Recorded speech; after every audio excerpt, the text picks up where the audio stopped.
Eng gullagan yoshlik chog'imda. Muallif Maftuna Abdullayeva. Ra'no. Oliya buvi meni ko'rib rosa xursand bo'ldi. Aylanib, o'rgilib hol so'radi. Keyin qilishim kerak bo'lgan ishlarni tayinladi. Adis hali yo'q. Shuning uchun birinchi uning xonasini tozalagani kirdim. Tartibli bola, narsalari doim joyida turadi. Bu gal dars stolini usti xiyol betartib ekan. Yig'ishtirib bir chetga olib qo'ymoqchi edim. Bir papkani ichi ochilib ketdi. Va yerga tushib ketgan qog'ozlarni ko'rib og'zim ochilib qoldi. 20 dan ortiq qog'ozda meni suratim aks ettirilgan edi. Har birini ko'rar ekanman, ko'zlarimga ishongim kelmasdi. Tashqarida Oliya xolani qadamlarini eshitib, o'zimga keldim. Hamma narsani joyiga qo'yib, ishimni davom ettirdim. Xonada ishim bitgach, xayolimga bir fikr kirib keldi. Avvaliga ikkilandim. Keyin boshimni ishq degan bir kundagi qo'yadigan bir ish qildim. Suratlarni papkasiga qayd uchun qo'yilgan bir varaqchani olib, chizish uchun boshqa chiroyliroq qizni tanlamabsiz-da, deb yozib qo'ydim. Keyin Oliya buvi bilan ular bir marta yeb og'izlariga yoqib qolgan g'ilminda, ba'zilar g'ilmindi deydi, qilishga kirishdik. Ishimiz tugamasidan Adis kirib keldi. Meni ko'rmay xonasiga kirib ketdi. Hayajondan ichimga qaltiroq kirdi. Adis ko'p o'tmay qaytib chiqdi. Meni oshxonada ko'rib, bir zum so'zini unutib qarab qoldi. Keyin nimadir dedi buvisiga. Uni men eshitmadim. Ovqat tayyor bo'lgach, hammamiz dasturxon atrofiga o'tirdik. Ovozim xiyol bo'g'ilib turar, ishtaham esa umuman yo'q edi. Ko'nglim hali dasturxonlar uchun yangilik bo'lgan pomidor bodringga sust ketdi. Ammo uyaldim. Qani, ol, nega yemayapsan? Qistadi Oliya buvi. Ozroq ishtaham yo'q. Unda mana bu salat bilan mevani ye, bo'lmasa ketishi yo'q. Oliya xoladek ovqat yedirishga usta odam yo'q. Adiz ishtaha bilan ovqatlanib, menga har zamonda qarab qo'yyapti.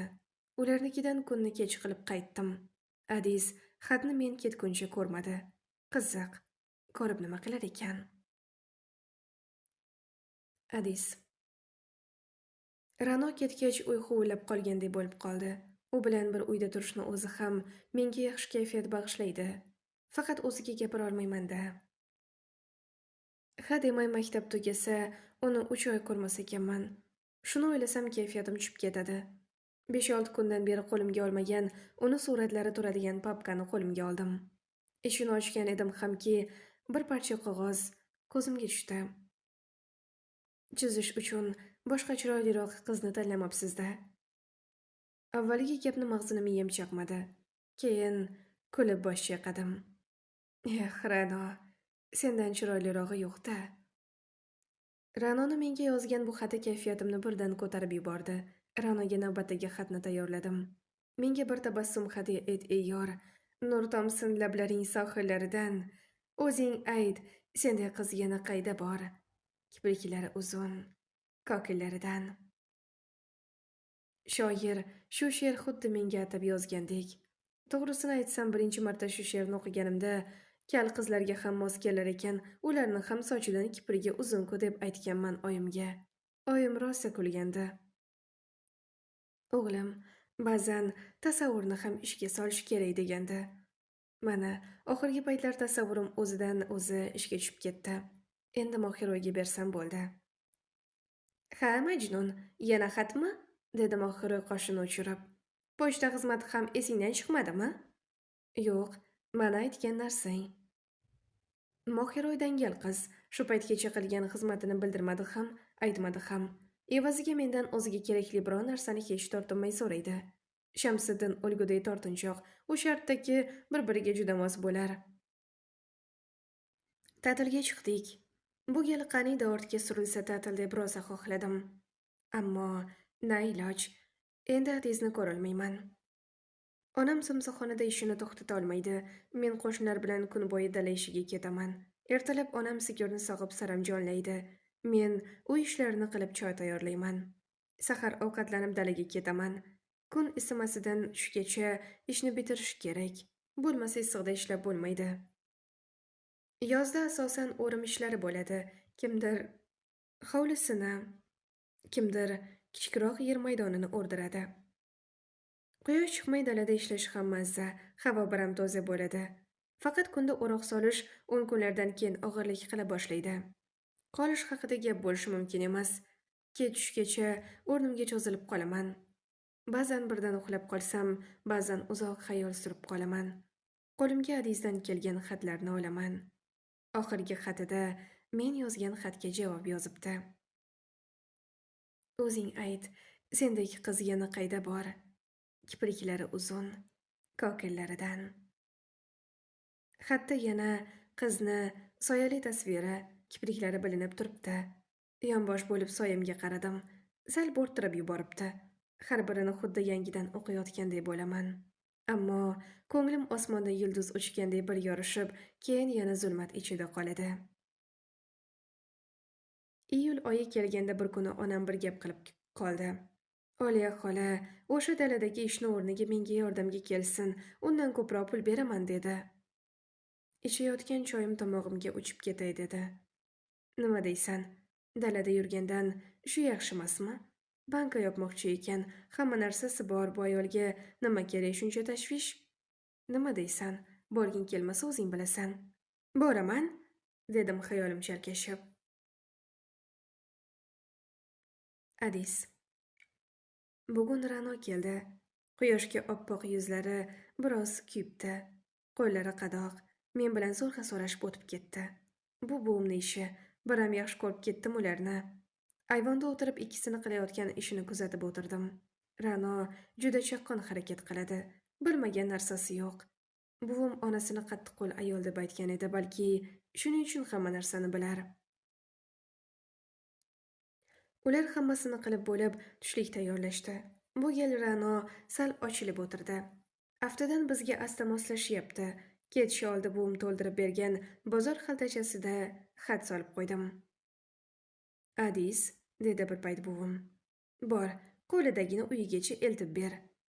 Yo'q, dedi Ra'no birdan. Yo'g'i yo'q, o'zing shu issiqda ketaman deb turib olding. Ko'tarib ketish qiyinlik qiladi buni. Bu nima kerak? Dedi Ra'no xaltachani ko'rib.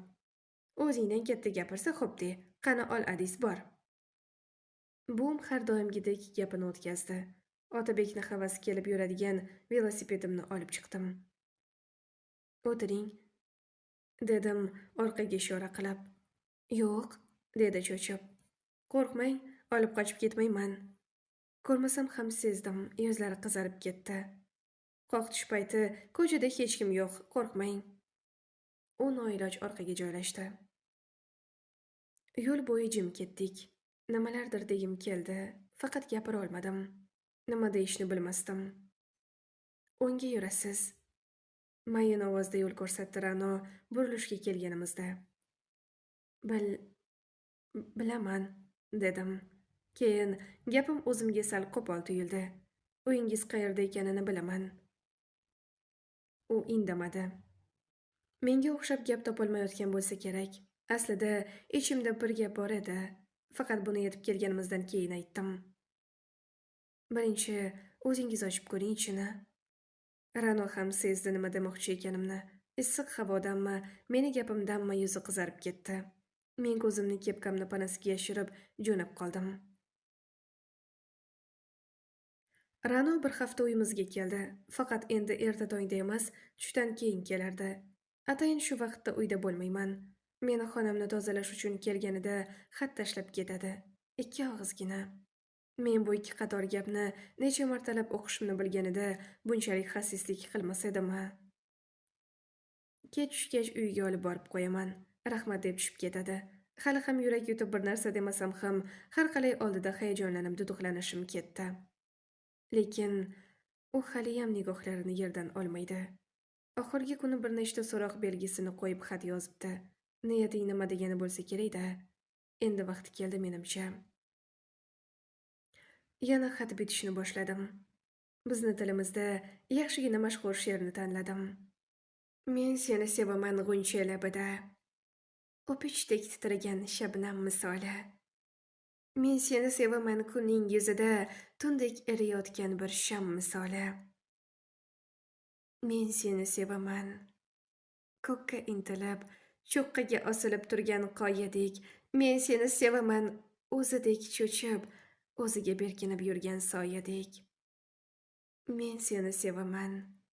Oh, bundan ortiq ishqni talab qilmagin jonim, bundan ortiq ishqni qilolmam tortiq. Bundan ortiq sevgi bo'ladi o'lim. Tagiga atirgullar labida titrab turgan shabnamni tasvirladim. Yuragim bu gal bejo urib Ra'noni kuzatgani ketdim. Erta kelmaysizmi? Yo'q, ishim tugadi. Dalaga chiqaman. Keyin o'zini ichkariga urdi. Rahmat. Men esa uni xatni o'qigandagi holatini bir ko'rishni juda istar edim. Ra'no. Endi jiddiy gaplashib bo'lmasam bo'lmaydi. Xatida u sevgisiga iqror bo'libdi. Nima qilib qo'yding, Ra'no? O'zing juda xohlagan eding-ku shu gapni eshitishni. Endi nima qilasan? Adizni oilasi boy, badavlat, mendek kambag'al buning ustiga aybi bor qizni olib berishlari uchun biz ertakda yashashimiz kerak. Boshqa Adizni uyiga borishga imkon bo'lmadi. Dalaga chiqaman, uyga kelaman. Bir oy ichida biroz ozibman. Buni Anora opam aytdi. U har zamonda onamni yo'q paytini poylab shunaqa kelib turadi. Nima bo'ldi? Mabodo birontasini sevib qolmadingmi? Yalt etib qaradim. Qarashlarimdan opam bir narsani sezdi shekilli, istehzoli jilmaydi. Senga sevishni kim qo'yibdi? Tentak qiz. Qanchalar achchiq bo'lmasin, Anora haqiqatni aytgandi. Nega kelganingiz? Dedim gapni burab. O'zim. Dadam yaxshimi? Ha, ko'chaga chiqib ketganlar. Bilolchi uyda dars qilyapti. Repetitoriga pul topa olasizlarmi? Ha, amallayapmiz. Mayli. Onangga ayt, men ertaga kechqurun onamdan qolgan narsalarni qolganini olib ketaman. Nega uyga qaytmaysiz? Men sizlardek yaxshi odam maqomidan chiqqanman, singiljon. Opamning gaplarida alamzadalik bor edi. Alamzada edimi, o'zidan alamzada yasab olganmidi bilmayman. Har qalay, begona bo'lsak ham opam deb katta bo'lganman. Opam ketishi bilan Mohiroy keldi. Yur, dedi qosh-ko'zi o'ynab. Qayerga? Bugun Zaynabni tug'ilgan kuni-ku, hammani chaqirgan. Nima, esingdan chiqdimi? Labimni tishladim. Onam hali qaytmagan. Boraman desam ko'narmikan? Qo'ysa ham arzigulik sovg'am ham yo'q. U har yili meni tug'ilgan kunimga yaxshiroq narsa berishga urinadi. Onam hali kelmadilar-da. Yur, somsaxona yaqin-ku, so'rab kelamiz. Bo'lmasa kechga qolib ketamiz. Mayli, dedim azbaroyi Zaynab uchun. Ikkimiz yo'lga tushdik. Ikkimizni ko'rib onam hayron bo'ldi. Ha, tinchlikmi? Tinchlik xola, dedi Mohiroy. Zaynab tayinlab yuborgan edi. Bugun tug'ilgan kuni. Borsak maylimi? Zaynab nima? Onam biroz o'ylab qoldi. Chunki ular ham menga mehribon bu qizni yaxshi ko'rar edi. Qachon qaytasiz? 2 soat o'tirib qaytamiz. O'zim kelib qo'yib ketaman. Mayli, sandiqqa qara, yaxshiroq kiyimlik ol. Xo'p, xursand bo'lib ketdim. Onam uncha-munchaga menga ham erinmasdi. Rahmat xola. Mohiroy meni sudradi. Kiyinib bo'lgunimcha ham qistayverib holi jonimga qo'ymadi. Hammadan kech kirib borgan bo'lsam ham Zaynab xursand bo'ldi. Onang qo'ymaydimi deb o'ylagandim. Mana keldim. Zaynablarning mehmonxonasida 10 tacha mehmon bor edi. Zaynabning onasi har kirganda olinglar deb qistab ketar edi. Qizlar bilan hangoma qilib vaqt qanday o'tganini ham bilmay qolibmiz. Ko'zim uy devoriga osilgan soatga tushib, Mohiroyni turtdim. Onam meni o'ldiradi, ketdim. Ketaver, men seni ko'tarib olib ketamanmi? Dedi Mohiroy pinagi buzmay. Sen onamga va'da berding. Yaramas qizligimni shu paytgacha bilmasmiding? Dedi yana tirjayib. O'yin qilma, Mohi, dedim asabiylashib. Ha, yur. Zaynabga aytdingmi? Zaynab bilan xayrlashib chiqamiz deguncha yana yarim soat o'tdi. Mohiroyni qo'ltiqlab yo'lga tushdim. Uni uyi biznikidan bir ko'cha nari. Umuman hech narsadan qo'rqmaydi ham, hayiqmaydi ham. Onam ko'p qo'shilma deydi negadir. Ko'p yurmasimizdan orqadan birovni tomoq qilgani eshitildi. Ha, Shamiz? Yalt etib men ham ortimga qaradim. Orqamizdan Shamsiddin va Adis kelar edi. Yuragim shuv etib ketdi. Oyog'im qaltirashni boshladi. Ha, bir o'zing nima qilib yuribsan? Senga nima? Aytsang, olib qaytar edim. Shundoq ham xabar topibsan-ku? Ha endi. Ha, bir o'zing qo'rqib Adizni ham chaqirdingmi? Bu joyni senga aloqasi yo'q. Ular tezlashib bizga yetib olishdi. Boshimni yo'ldan olmay kelyapman. Mendan sal narida Adis. U ham qo'llari cho'ntagida jim ketyapti. Kimga aloqasi bor? Nega erta qaytdinglar? Gapni burdi Shamsiddin. Kutib qolma dedim-da. Ey, senda gapim bor edi-da. Qanday gap? Yur chekkaroqda aytaman. Bir paytlar do'kon bo'lib hozir faqat to'rt qolgan bostirmachi tagiga kelganimizda Shamsiddin va Mohira yo'q bo'lib qoldi. Ra'no, Adis qarshimga turib oldi. Bu nima qilganingiz? Dedim negadir o'pkam to'lib. Men uni boshqalarga o'xshamaydi deb o'ylagan edim. Kechiring, yutinib gap boshladi u. Men nafas olmay o'tiribman. Sal narida turgan soyamizga qarab turaverdim. Yur, uyingga kuzatib qo'yaman, dedi bir necha soniya davom etgan jimlikni buzib. U ilgariladi. Izidan asta qadam tashlab keta boshladim. Uygacha oz qoldi. Bir og'iz ham gapirmadik. Ichimda bir qancha savollar bor, ammo tug'ilgan kun bahona uchrashuv ko'z o'ngimda onamni chehrasi o'tib turibdi. Yomon ish qilgandek ko'nglim xijil. Uyimizga yetay deb qolganda qadamimni tezlatdim. Bu yog'iga o'zim yetib olaman. Ra'no. Uni iltijoli ovozi meni to'xtatdi. Seni juda ko'rgim kelgandi, dedi ko'zlarimga tik qarab. Angrayib qarab qoldim. Keyin qarab turganimdan o'zim uyalib yugurib ketdim. Ishqilib, bironta ko'rib qolmagan bo'lsin-da. O'z xonamga kirib dukkillab urayotgan yuragimni ushlab uzoq o'tirdim. U nima dedi? Seni juda ko'rgim kelgandi dedimi? Meni avval sizlar edi shekilli.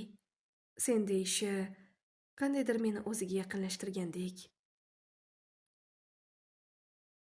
Adis. Ha, oshiq, gaplashib oldingmi? Shamsiddin meni oldimga keldi. Gaplashish niyatim yo'q edi. Yonida indamay ketdingmi? Menga shuni o'zi ham yetadi. Shamsiddin yelkamga qo'l tashlab kuldi. Uyga qaytib ancha vaqt hovlida aylanib yurdim. Tezroq maktab boshlansa edi. Bayramdan keyin maktab ko'p davom etmadi. Paxta mavsumi boshlandi. Bu gal ham 9, 10, 11 qishloqdagi dala shiyponga yotib paxta teradigan bo'lishdi. Juda yaxshi-da, qo'llarini ishqaladi Ramziddin. Shu Faridani izidan yurib charchamadingmi? Yo'q-da, Urfboyvachcha, sen Saidani injiqligini ko'tarib charchamading-ku? Bo'ldi. Umarga bu suhbat yoqmadi. Bo'pti, otaxon. Adis qisqa maktab vaqtida Ra'no bilan gaplasha olmadi. Buvisi bormaysan deb qancha qilmasin, men ham boraman deb turib oldi. Paxta terim senga o'yinmas, dedi buvisi. Sen kunda bir dush qabul qilib yumshoq to'shagingda uxlashga o'rgangansan. Ovqatlanishingni qaytmasa ham bo'ladi. Senga hech kim u yerda mazali taomlar yonida turli xil salatlar qilib bermaydi. 3 kunga ham chidolmaysan.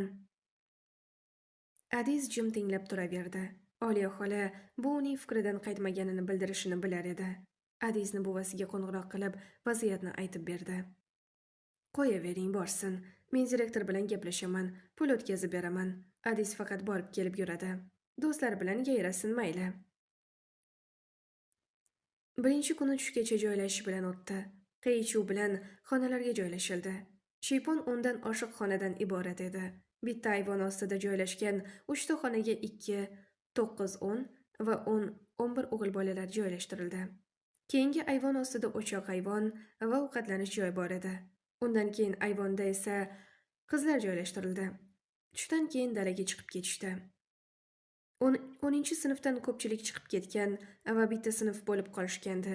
Chunki hali maktab 11 yillik bo'ladimi yoki 9 yillik bo'lib o'qish kollejda davom etadimi, noma'lum edi. Farida maktab ochilishiga umid qilib maktabda qolganlardan edi. U umidsiz sevgisini qalbiga ko'mib, bor kuchi bilan o'qishga kirishga harakat qilar edi. Bu yerga ham bir nechta kitobini ko'tarib kelgan. Adizni bu yerda o'ralashib yurishini o'zini boshqacha qilib chalg'ita olmaydi. Qiz dugonalari bilan biror paxta etagiga tushib tezda hammadan ilgarilab ketdi. U paxta terishga o'quvli qiz. Xayolga berilib, yoniga kelib qolgan suvchini ham ko'rmabdi. Suv. Farida paxta terishni yoqtirmagani uchun oshpaz yordamchisi bo'lib oladigan Ramziddinni ko'rib, biroz cho'chib tushdi. Ichasanmi? Havo aynan qizigan payt. Farida yuzini yopib olgan, faqat ikki ko'zi ko'rinadi. Ramziddin esa quyosh nurida qizarib ketibdi.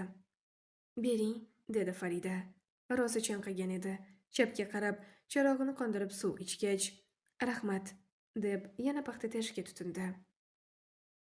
Farida qulay imkon tug'ilganda gapirib qoldi.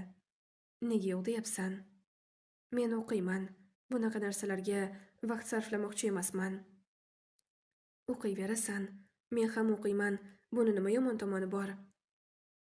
Farida 10 minutcha shu narsa ustida tortishib, Ramziddinga bas kela olmagach, hali to'lmagan bo'lsa ham etagini belidan tushirdi. "To'g'risini aytaymi?" "Ayt." "Eng katta sababi o'qishga kirishim. Ungacha boshqa hech narsani o'ylamayman. Ikkinchisi esa guldan gulga sakraydigan sizdek bolaga ishonmayman. Shunday bezovta qilaversangiz, muallimga aytib beraman."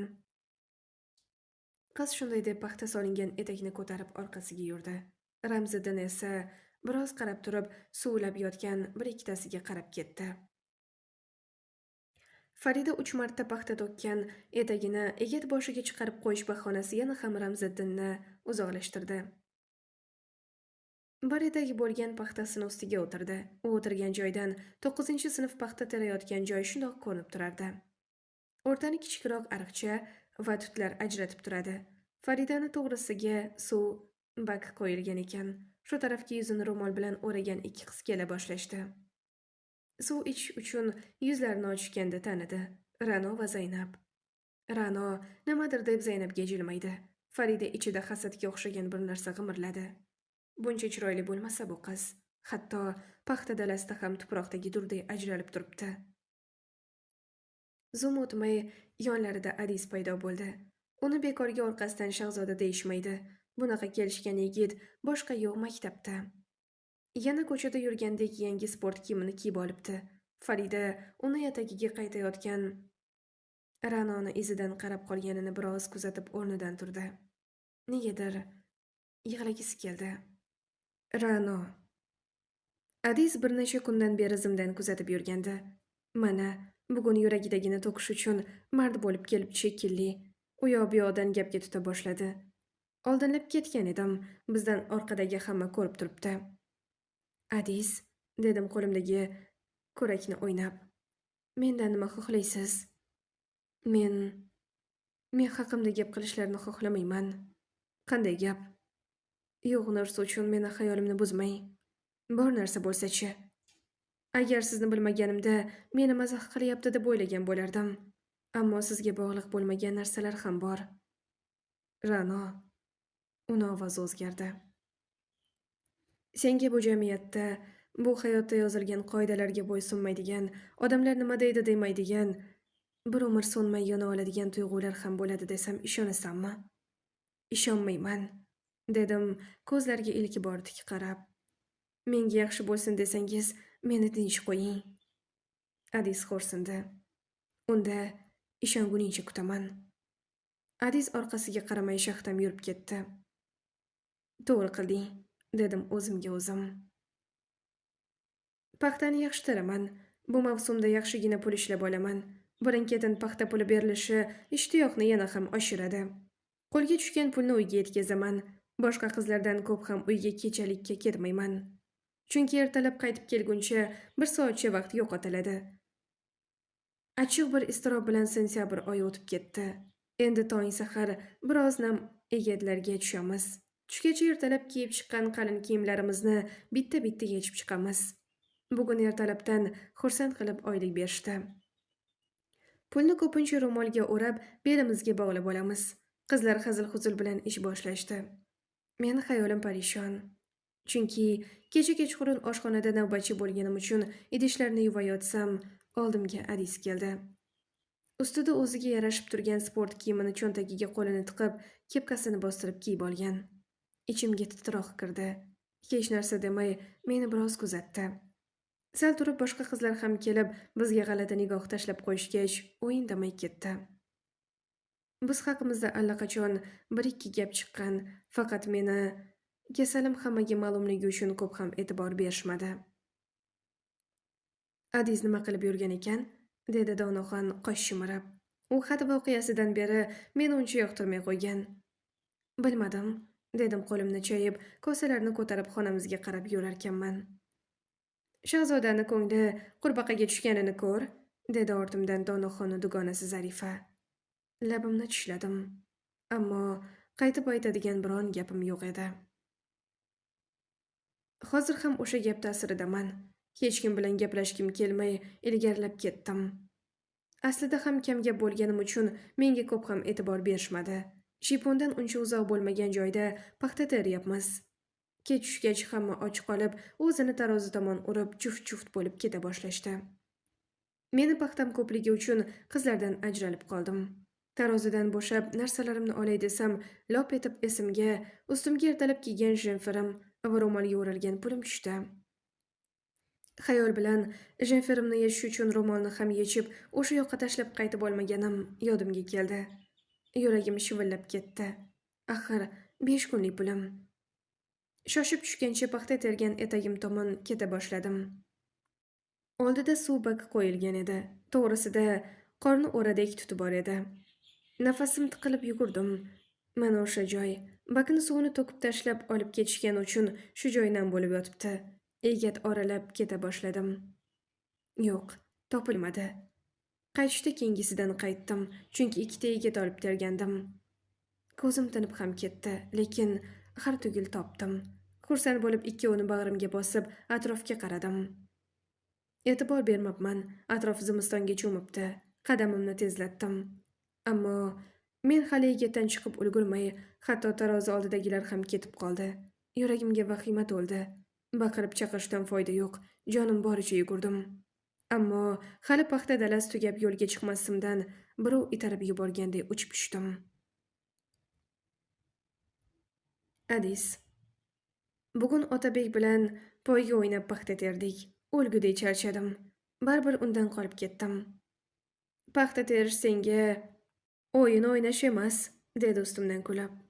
Bizni mashinaga mindirib uzoqroqqa olib ketishgan edi. Kech kirib qolgan Shiponga yetib keldik. To'qqizlar. Endi qaytib kelayotgan ekan. Zaynabga duch kelib qoldim. U men bilan yo'lda uchrab qolib, gaplashib kelayotgan sinfdoshi Shuhratni oldiga kelib, shoshib so'radi. Ra'no, sizlar bilan kelmadimi? Yo'q. Oxirida faqat bolalar qolgandi, qizlar yo'q edi. Ra'no kelmadi-ku. U qizlardan eng oxiri qolgan ekan. Men navbatchi edim, sal oldin kelgandim. Aniq hamma joyni ko'rdingmi? Biron joyga ketgandir. Narsalarni qo'yar edi-ku. Yo'q, dalaga olib ketgan narsalari. Vahima qilma. Zaynab unga quloq solmay boshqalarga ham shu savolni berdi. Uni biroz kuzatib turib, yuragim g'ashlanib dala tarafga yurdim.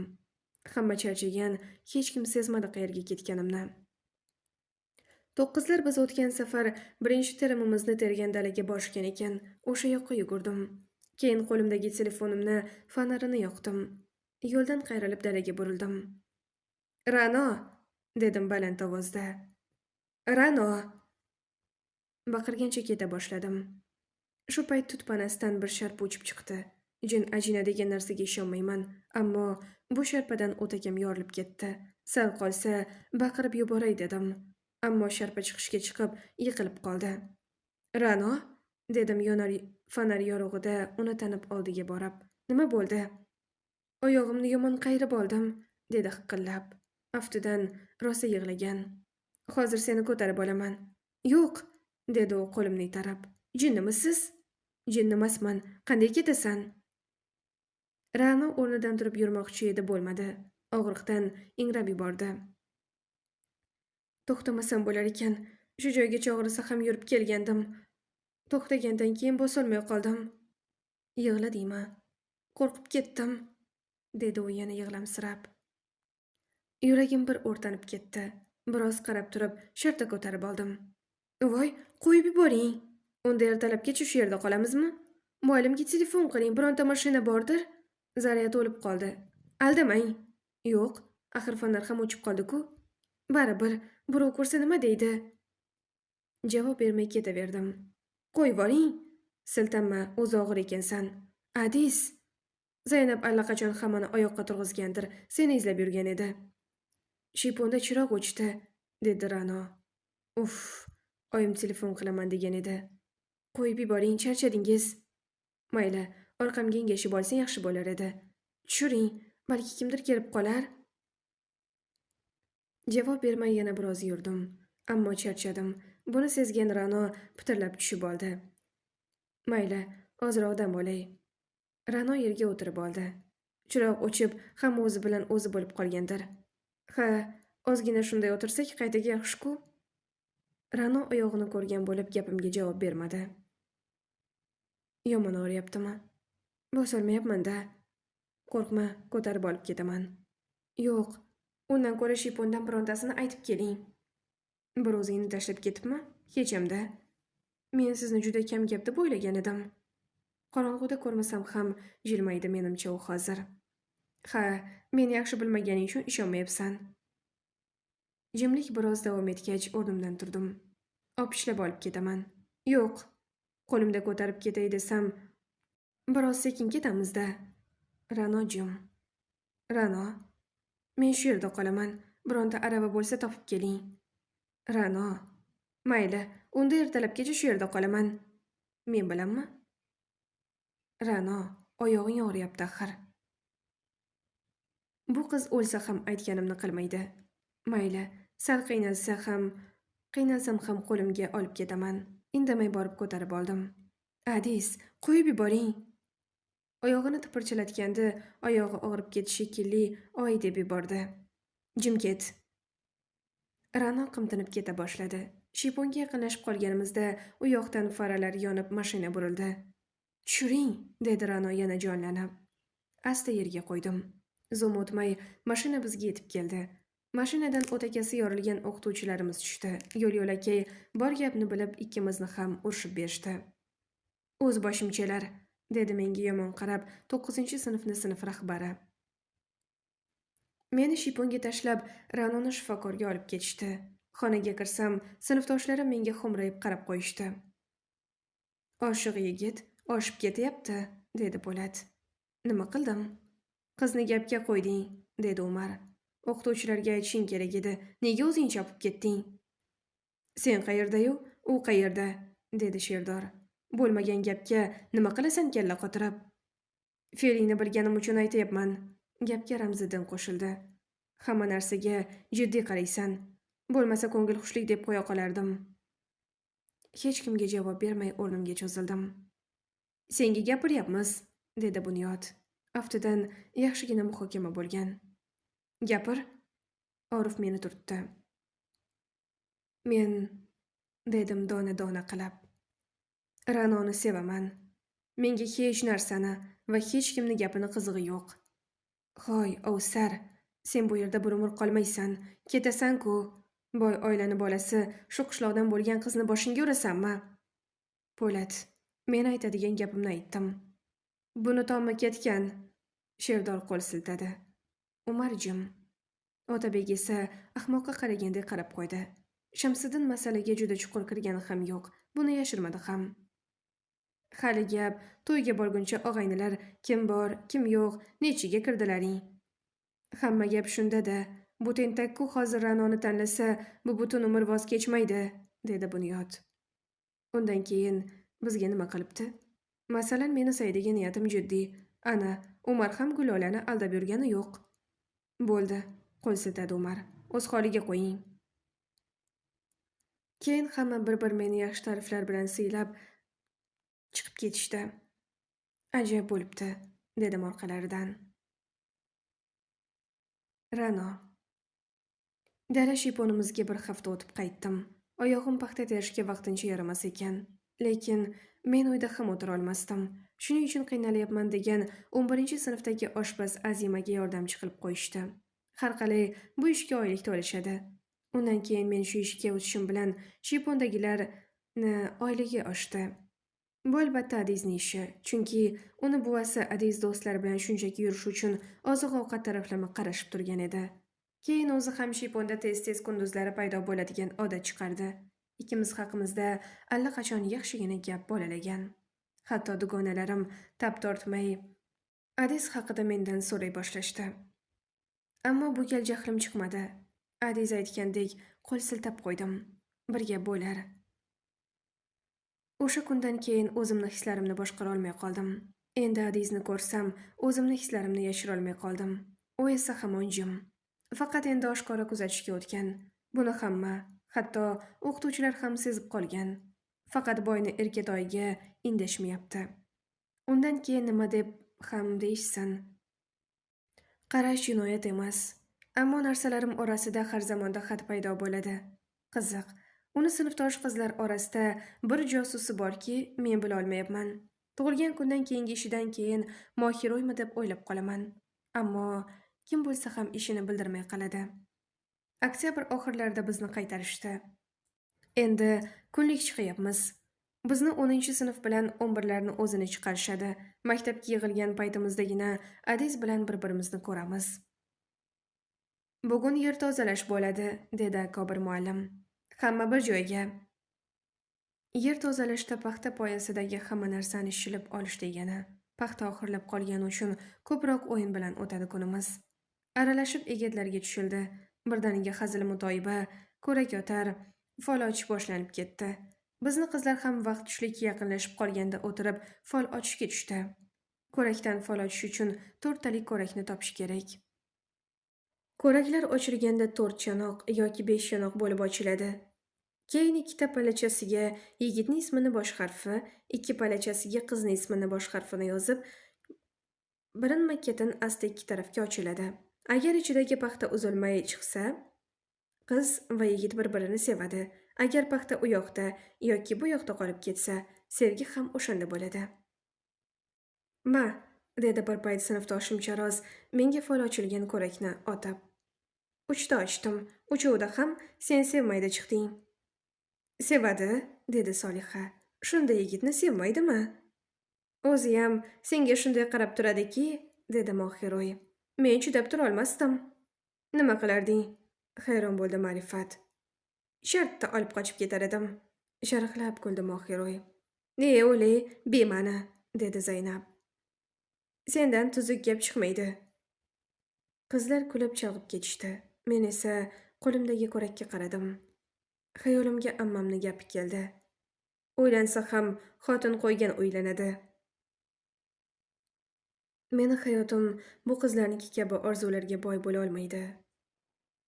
"Ha qizlar, zo'rmisizlar?" Shu payt meni orqa tarafimdan Ramziddinning ovozi eshitilib qoldi. "Kel, sen kamiding." "Mohiy men emas, Shamiz kimdir?" "Yo'q, tamiz kam." Biz taraflarda betamiz degan so'z bor. Gapida ma'nosi yo'q, tuzi yo'q degan ma'noda. "Mana, biz bilan tamiz." Shunday deb 11-sinfning o'g'il bolalari bizni atrofimizda joylashib olishdi. Oralarida Po'lat, Adiz va Umar yo'q. Shamsiddin 2 sinfni bunaqa gaplarni eshitib o'rganib ketgan, e'tibor ham qilmadi. "Fol ochyapsizlarmi?" Ko'raklarga ishora qildi Bunyod. "Ha, sen ham ayt sevganingni, hech bo'lmasa bosh harfini." "Ts. Nima ts? Shu bosh harfi? Aytmasang aytma." "Mohiy, meni fol och." "Otash, senga har bir izidan yuradigan qizing bilan fol ochish uchun ko'rak yetmaydi." Zaynabga qaradim. Uni boshi egik. Yoshligida Otabek va Zaynabni otalari quda bo'lishga kelishishgan. Lekin Otabek Zaynabni pisand etmaydi. Nuqul dimog'i osmon qizlar izidan yuradi. "Alixon, sengachi ochaymi?" dedi Alixonning qarindoshi Soliha. "Ochsang, ochmasang, meni taqdirim tayin." "Voy bu, muncha katta ketasan? Balki Gulhidang Med kollejdan boshqani topib ketar? Men bor ekanman, hech kimni topolmaydi. Umuman bizni qizlar hamma bilan yaxshi chiqishadi. 11-sinfni qizlari juda jizzaki, 10-sinfni qizlari juda sipo, 2-9 qizlari esa shaqir-shuqur. Albatta orasida menga o'xshaganlar ham bor. Ey, yurlaring. Shu payt Umarning ovozi eshitildi. O'girilib qarab, ko'zim Umarning yonidagi Adizga tushdi. Tarozi keldi. Ketdik bilan hamma qo'zg'aldi. Havo ham yaxshigina aynib kelar edi. Tarozi boshlanishi bilan yomg'ir ham tomchiladi. Topshirganing naridagi shiponga bor, dedi o'qituvchilarimiz. Qizlar bir-birini kutmay qiy-chuv qilib yugura ketdi. Meni esa o'shaladi yegan oyog'im ertalab yana qayrilib ketib, sezilmagan ekan, og'riq bera boshladi. O'sha payti ko'p avaylamaгаnim pand berayotgandi. Ortda qola boshladim. Yomg'ir ham tezlashdi. Ra'no, chiq. Qayerdandir velosipedga mingashib Umar va Adiz paydo bo'ldi. Umar tushib orqa o'rindiqni ko'rsatdi. Yo'q, o'zim ketaman. Ketolmaysan. Zo'rg'a ketayotganing ko'rinib turibdi, bo'l tez. Umar qadamini tezlashtirib birdan bizdan uzoqlashdi. Adizga qaradim. Yomg'ir endi zabtiga olgan, hamma qiy-chuv yugurib borardi. Chiq, dedi u jilmayib. Yo'q, deb keta boshladim. U indamay menga ergashdi. Bunda kelmang. Unda men seni yomg'irda qoldirib ketmayman. O'qituvchilarimiz kelyapti. Ketaversin. Yomg'ir kuchaydi. Mayli. Beixtiyor jilmaydim. Evib, shalabbo bo'lib borar edik.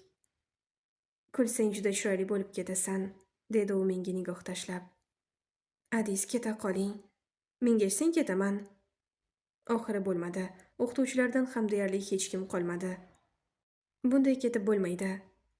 Bo'pti, dedim yon berib. Adiz. Uyga qaytib shamollab qoldim. O'zi ham rosa yevigan ekanman. Ha, o'sha bola, to'yga yetmay o'lib ketasan bu qizni deb, dedi shiponga kirib, o'zimiznikilar oldiga kelsam Ramziddin. Indama, o'lsin shamollab, o'qraydi Alixon. Men ularga javob bermay ustimdagi ho'l kiyimimni yechdim. Ra'no qayf holda ekan, sovuqni yomon ko'raman degan edi. Yomg'ir tinmasidan avtobus chaqirib bizni olib ketishdi. Bum urishib qandaydir damlab berdilar. O'ranib yotishimni aytib chiqib ketdi. Men esa uyqum kelmaydi. Yomg'irda menga chiroyli ko'zlarini tikib turgan Ra'noni chizgim keldi. Anchadan beri xat bermagan edim o'zi.